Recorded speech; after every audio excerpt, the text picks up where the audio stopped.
பஞ்சாட்சரம் அப்படிங்கிறதே மிக உயர்ந்த பலனை நமக்கு தரக்கூடியது.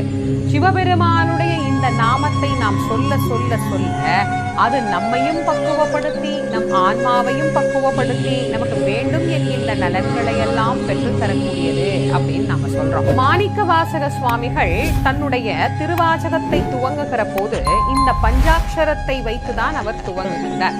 நமச்சிவாய வாழ்க, நாதன் தாழ் வாழ்க, இமைப்பொழுதும் என் நெஞ்சில் நீங்காதான் தாழ் வாழ்க அப்படின்னு சொல்லுகிறார்.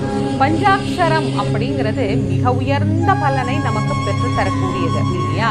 அந்த பஞ்சாட்சரத்திலேயே எப்படி சொல்றது?